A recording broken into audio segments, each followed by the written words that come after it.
MG printing and পাব্লিকেশ্যনৰ উদ্যোগত আজি Guwahati press ক্লাবত উন্মোচন কৰা হয় মাহেকীয়া আলোচনী নতুন দিনৰ প্ৰত্যাহ্বান।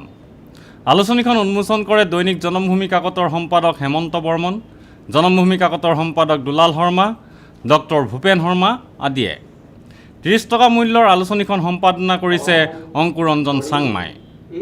প্ৰত্যাহ্বানৰ বিষয়ে আলোচনীখনৰ সহকাৰী সম্পাদক অমিত চেতিয়াই কয়, নতুন দিনৰ প্ৰত্যাহ্বান মই এটা নতুন প্ৰস্তুতিৰে আগবাঢ়িছিলোঁ আৰু এতিয়া আজি শুভখনত উন্মোচনীৰ যিটো শুভখন, সেই শুভখনত মই আজি বিশিষ্ট অতিথি হিচাপে বা উন্মোচক হিচাপে কেইবাজনো ব্যক্তিক মাতিছোঁ।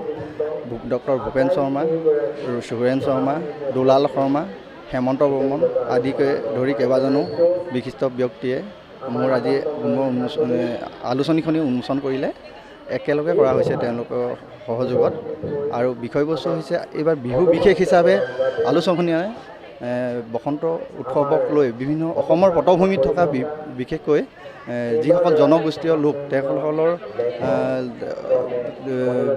বসন্ত উৎসৱক লৈ বিভিন্ন শিতান ৰচনা প্ৰকাশ কৰা হৈছে আৰু তদুপৰি শিক্ষা, স্বাস্থ্য, সাহিত্য, সাংবাদিক আদি বেলেগ ধৰণৰ গল্প, প্ৰবন্ধ আদিও ইয়াত প্ৰকাশ কৰা হৈছে।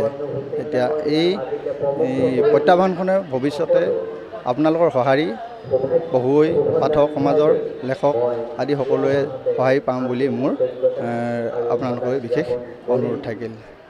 ভিডিঅ' জাৰ্নেলিষ্ট সুশান্ত দাসৰ সৈতে অমৰদীপ গগৈ, চেণ্টিনেল নিউজ, গুৱাহাটী।